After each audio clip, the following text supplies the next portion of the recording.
Daystrom Station. Stardate 71623.4.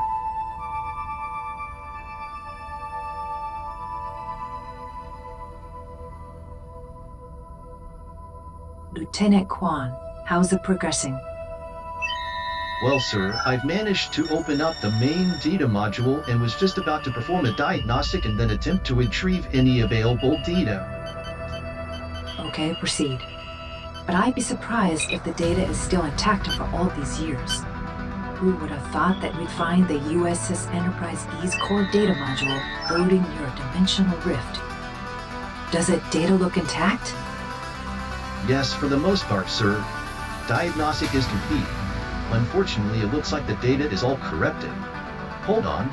There is still some files in a backup folder. It looks like the files were first placed in a hidden directory and then erased. But whoever tried to erase them neglected to erase the backup too. Why would someone go through the trouble of placing files in a hidden directory only to then erase it? Maybe they wanted to make sure no one could retrieve the data in case it wasn't fully erased. But our data retrieval technology is far advanced today, Deca's leader. It looks like Commander Jordy LaForge is the one who erased the files. You see what's in the files? Yes, sir. Let me access them. Holy science, this changes everything. The crew of the Enterprise E are nothing like how they have been portrayed. In this other reality, many of them seem grossly incompetent, especially Commander Vega. But I also see Commander Data being constantly fed incredibly stupid advice from Captain Picard. But most importantly, I see how Commander Riker's poor decisions, due to his apparent addictions, have caused the dimensional rift in the first place.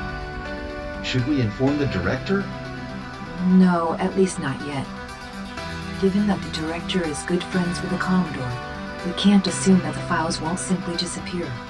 I have a friend at the Federation News Service. I'll send them a copy and see what they think. If they do an exposé, then perhaps the public will learn the truth about the crew of the USS Enterprise E and the nature of this reality. Let the public judge the crew by their own words and actions. All right, sir. Here's a full copy of the data. Thank you, Lieutenant. I'm going to send an encrypted message on a transverse carrier wave to my friend at the Federation News Service and attach the data. Here we go. Don't forget to invert the Fourier subspace modulator, attach the data, and voila, message sent. Hopefully before we know it, everyone will know what happened. And it's the very least we can do for all the lives lost in relation to its retrieval. From Ensign Holt of the USS Galileo to the entire crew of the USS Artemis.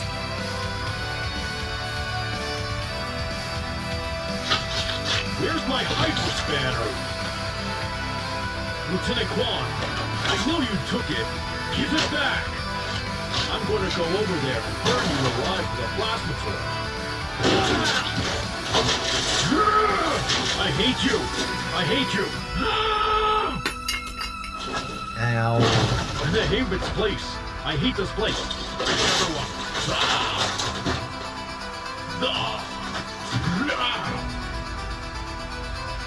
I'm going to destroy this station. Everyone will be...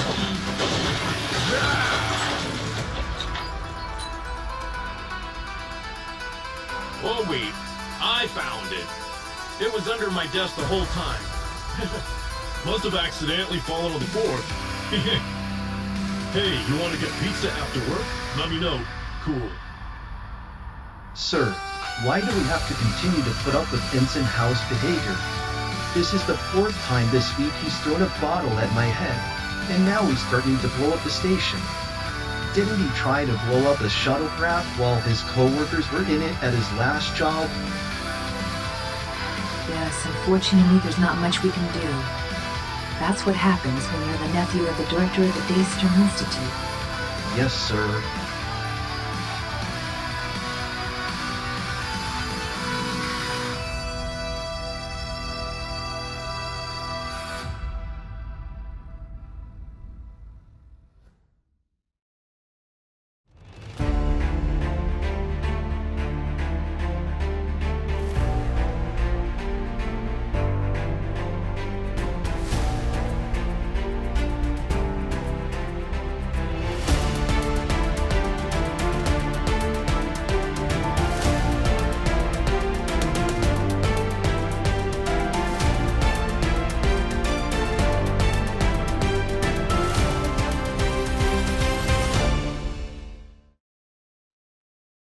Welcome, and thanks for tuning in to the Federation News Service.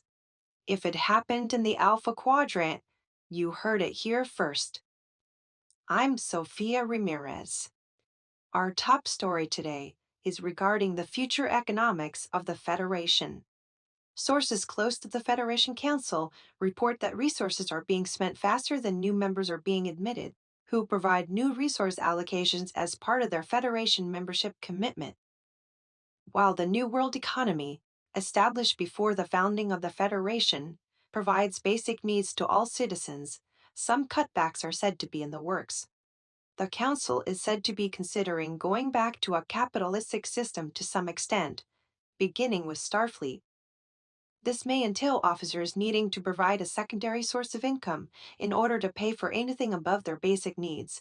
We'll update this story as it unfolds.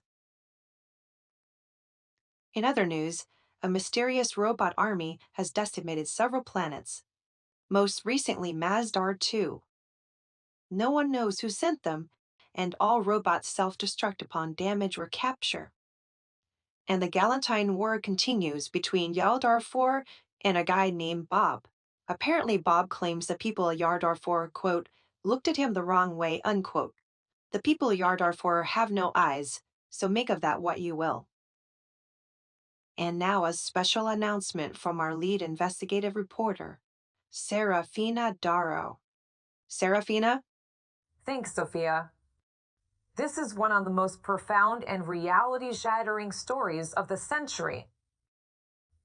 I recently received a message from a trusted source at the Daystrom Station Research Center. They sent me the data from a core data module from the USS Enterprise E. Well, that doesn't sound too strange. Daystrom must come across stuff like that all the time. Oh, absolutely, Sophia. But the story isn't about the core data module, but rather what's on it. Apparently, the crew of the USS Enterprise E caused a dimensional rift, which dramatically changed things in the universe and reality itself.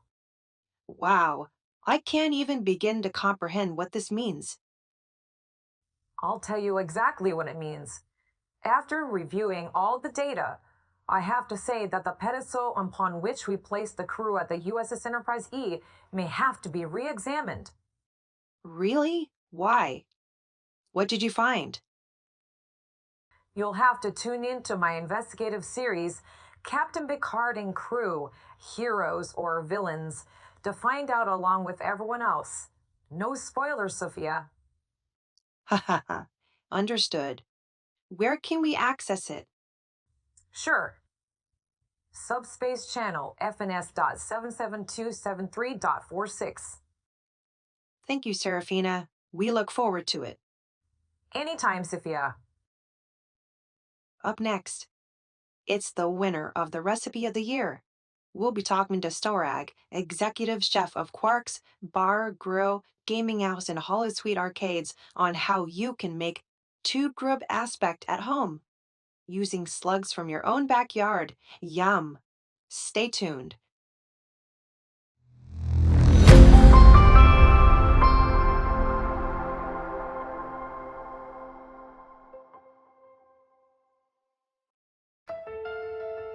You're listening to the Federation News Service, Subspace Channel, FNS.77273.46.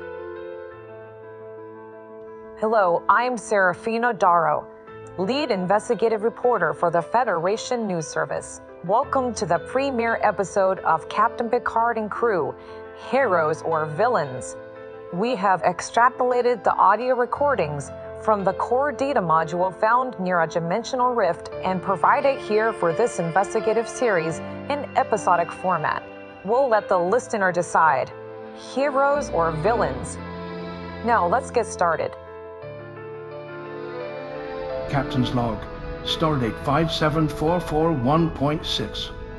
The senior staff finds itself in an unfortunate predicament. Commander Riker has smuggled aboard a mutagenic fungus from the planet Nildar 4 following diplomatic negotiations that could eventually lead towards Federation membership. He was told the fungus was an aphrodisiac and bribed one of the locals to let him take it with him back to the ship. He was told that due to its biological properties it must be transported via shuttlecraft instead of the transporters, as the transporter biofilters would render the fungus inert. The Nodarian failed to inform the commander that this fungus has never left the planet and is forbidden to do so, as it produces quantum fluctuations near subspace. Commander Riker arrived back to the Enterprise at impulse power as the Enterprise was doing research on Nildar 2's largest moon, Gwithtok. Once the shuttlecraft was safely on board, it was time to head to Tellar Prime for a conference on terraforming. We safely left the Nildar system and engaged Warp 5 to our next destination. However, within 30 seconds a subspace vacuole had formed within the warp field and was attracted to the ship like a magnet. I ordered the ship to a full stop, and then a dimensional rift opened up and then closed moments later. A full investigation led us to the smuggled fungus in Commander Riker's quarters, which had now been destroyed by the subspace radiation. Further analysis had determined that a parallel universe was created and the old one destroyed, with the ship's crew likely being the only people aware of this event and the changes may have made. The most striking of which was the mutation and alteration of our vocal cords, leaving everyone with voices in accents quite distinct from our own. Dr. Beverly Crusher has informed us that these changes may be permanent, as any attempt at undoing the changes may lead to unrepairable damage to our voices. In addition, Data's emotion chip has been severely damaged, perhaps irreparably. It remains to be seen what other changes have occurred. Commander Riker has been reprimanded, as this is not the first time he has brought an aphrodisiac on board that wreaked havoc aboard the ship, let alone the entire universe. Now we must contact Starfleet and see what, if any, changes we'll notice. If Starfleet Command isn't aware of any changes, then I see no reason to inform them of the incident and will then proceed to delete this log and all evidence of the dimensional rift. After all, no need to concern anyone if they know nothing about it, right? I have called for a staff meeting at 1400 hours to discuss the issue further. Conference room. 1400 hours. Due to the importance of this meeting, let's do our daily intentions to the universe together. I find it fascinating that people used to believe in gods and other higher beings and would pray to them for help. Yes, we have become much more enlightened in the past few hundred years. Yes, everyone. Now let's get started. We seek to align our vibrations to that of the universe, while adhering to the two trinities of the primary forces of the universe, which include the laws of energy, gravity, thermodynamics, motion, electromagnetism, and quantum mechanics. May science guide us in all things. All right, now to the business at hand. Yes, well, thanks to your addiction, Will, we all have different voices we have to adapt to, not to mention an entirely new universe. Totally worth it. You are without honor. What? As you said, Doctor, it's an addiction. I can't help myself. That's just because you refuse treatment. If I sought treatment, it would be a huge loss to women everywhere. You are unbelievable. That's Rose. Mizati? Don't Mizati me, Commander. On this ship, we are only professional colleagues, remember?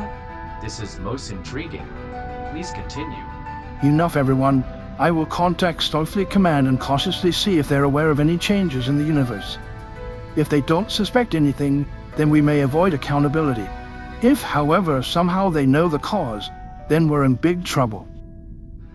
Can we let everyone know it was Commander Riker's fault? Absolutely. Wait, that's not fair. Shut up, Commander. You're lucky you aren't in the brig right now. Yes, sir. All right, listen up. We need to see what, if any, other changes in our voices may have occurred. Dr. Crusher, see if any medical or biological changes have taken place. Yes, Captain. LaForge, perform a level 1 diagnostic on all ship systems and note any discrepancies. I'm on it, sir. Mr. Worf, I need this ship battle-ready in case this new universe holds any new surprises. This ship will be ready for anything, sir. Commander Data, please check the ship's database and let us know of anything out of the ordinary that may give us clues as to what, if any, differences exist outside our voice issues. Yes, Captain. I will get started immediately. Counselor, it is up to you to keep the crew calm and collected. Also, it is of utmost importance that none of the crew tell anyone of this new universe or of the dimensional rift. They need to believe that doing so will destroy space-time, create a causality loop, or, well, just make something up. Yes, Captain, and we'll make sure that the crew keeps everything confidential and remain confident in their abilities and in the abilities of their captain. That about covers it. What about me? Commander, you've done enough damage for one day. Okay. That's all, everyone. Dismissed. Will, I need you to stay for a minute. He's so gonna get busted. So wanting trouble.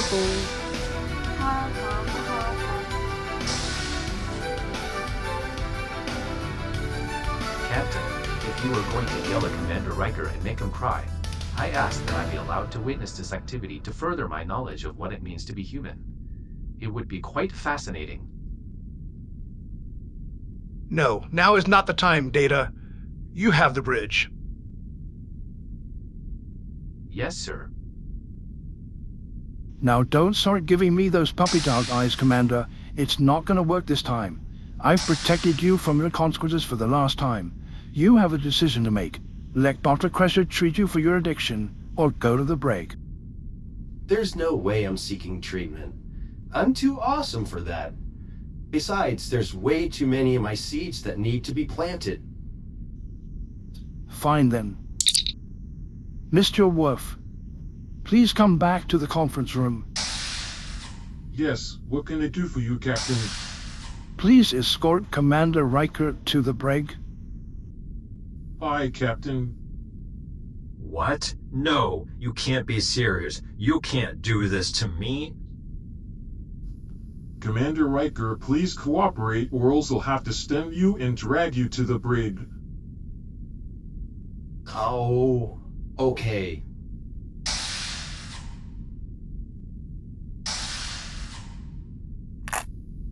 Ow, you bit me. Yes. Now I'm free. I'm totally getting out of here. Ha ha. I'm gonna get out of here. I'm gonna get out of here. Ha ha ha ha. Game. Yeah. Fire.